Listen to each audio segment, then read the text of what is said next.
What up, people? This is LA Football. Today, we review the 2-2 draw between Arsenal and Liverpool. Who's the real beneficiary? Is it Man City in the title race? Is it 2 points dropped for Arsenal? Is it a point gain for Liverpool? We're going to review all that. We're going to go into detail and the mind games that Mikel Arteta had to play before the game. And also, we're going to review where this leaves Arsenal and Liverpool in the title race. Who is going to make it to number one at the end, ultimately to pip Man City to the title. Don't want them to win a fifth in a row. That'll be horrendous. We don't want it to be like the Bundesliga. The Premier League should be the best of the best. So competition means different title winners every year, different challenges. I love the whole story with Mikel Arteta, where he put Arsenal, where they are right now. To me, as a Liverpool fan, this is an amazing result because if we take them back to Anfield and win, that's 4 out of possible 6 versus 1 out of a possible 6 to Arsenal. So how tight we've been seeing it recently, the past few years, you could lose the title out of 1 point. So, I mean, that 1 point is everything to me. Let's go over the game really quick, though. I watch a lot of Arsenal fan channels. They're complaining about the injuries, which is understandable. I get it. According to the mind games of Mikel Arteta, you got Saka missing the game. That's what was said, as well as Timber, and lo and behold, both of them were actually in the starting lineup. That cues us in to the position that Arsenal are in right now. You know, 4 red cards into the season. We're only about 10 games in. That's not good. That's not good for business. And, you know, funny enough, Liverpool had 5 red cards at this point of the season last year. Matter of fact, one of the games we had 2 players sent off. So I get it with the refereeing. We had horrible calls as well. If you recall last year, Arsenal versus Liverpool, Martin Odegaard, I mean, he was doing his best LeBron James impersonation inside of the 18-yard box. That should have been a penalty. We never got that call. I mean, you guys shouldn't complain that much, after that. And Arsenal fans turned the other cheek like they didn't see it. So I mean, you win some, you lose some, you know what I mean? Especially when it comes to refereeing decisions and VAR decisions. Other than that, when you look at the starting lineup, it's not like they were really missing that many players. I actually have the sheet right here. Arsenal, Raya in goal, Timber, Gabriel, White, and Partey defense. Trossard, Rice, and Marino, their new star signing, in the midfield, as well as Saka, Martinelli, and Havertz up front. I mean, to me, that seems like a starting lineup that would take on any team in the Premier League. You look at Liverpool's lineup, we had Kelleher in goal, not our starting keeper, obviously. Robertson, VVD, Konate, and Trent as defense. McAllister, Gravenberch, and Jones in the midfield. And keep in mind, Jones is not even a starter like that. However, he did have a great game the week before. That's why Arne Slot gave some trust into him. But still, you know. And then you got Diaz, Salah, and Nunez up front. Again, we probably not the strongest 11, 10 out of 11 players, if you consider Kelleher not being our number 1. And yeah, which cues us into the first goal. Again, I'm going to give credit where it's due. Bukayo Saka, take a bow, son. That was a goal and a half. That was an amazing goal. Ben White does a crucial pass to Saka's foot, where he still had a lot of work to do. Robertson, to be honest, did not do great. Being such an important player for Liverpool through the years, with all that experience, captain of his country, he should not be falling for that. Anybody could tell you Saka's going to go to his favorite left foot and shoot that rocket in. But, he fell for it. He stood to the right. Saka switches the ball to his left foot, goes straight for the goal.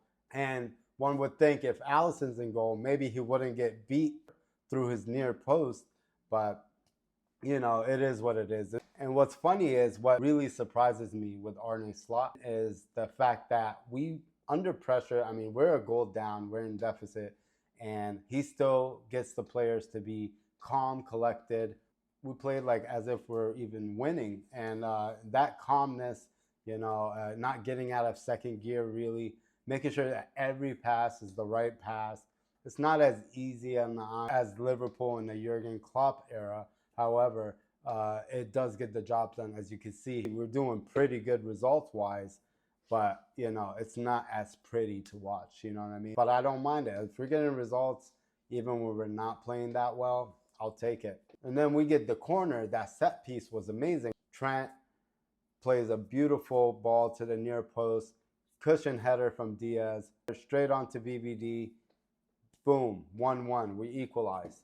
We had a few chances. I mean, that guy, Mikel Merino for Arsenal. Arsenal fans will tell you he's the greatest thing since sliced bread after that goal. But if you really look at his performance, he's been horrendous. And I've been watching him in other games. As a Liverpool fan, we all watch the Man City and Arsenal. We have to watch it because that's the title race right there. But I watch Merino. He's quite slow on the ball. And then when he holds onto the ball, he either holds onto it too long or doesn't find the correct pass. In this case, he kind of slips, doesn't collect the ball, lands on Mo Salah's foot. Mo Salah shoots it over the bar.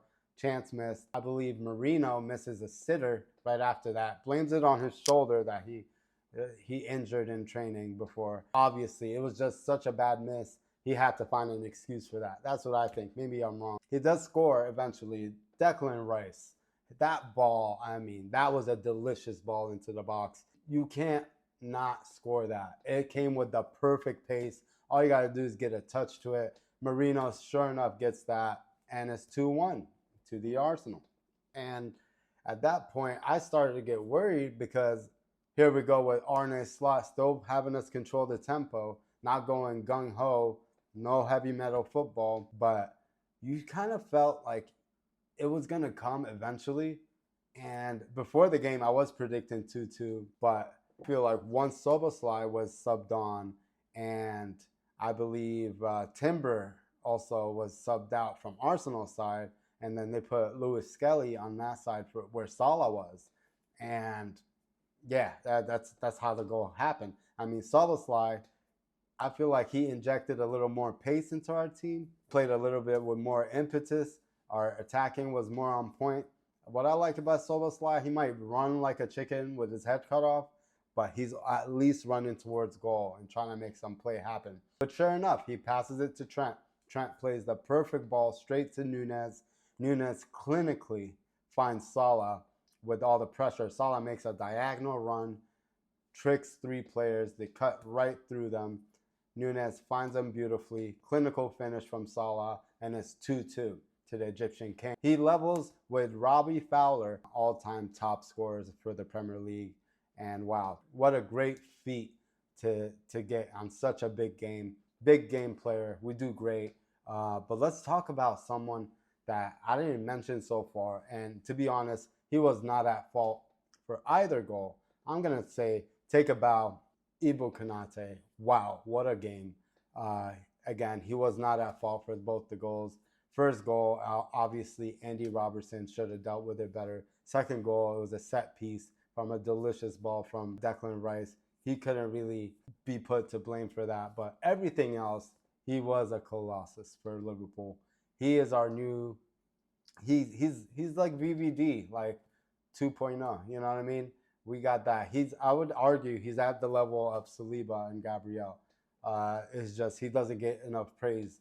How he ushered Martinelli off the ball as if he was a child in the academy. When you look at all the clearances that he did, his distribution in tight situations was on point. He seemed like he had a certain aura, a swagger about him that no ball was going to pass on the night. And he was great. My man of the match. I'm sure not a lot of people could disagree with that. Arsenal, again, the mind games, all that didn't work. But if you look at the title race, they did suffer a lot this game.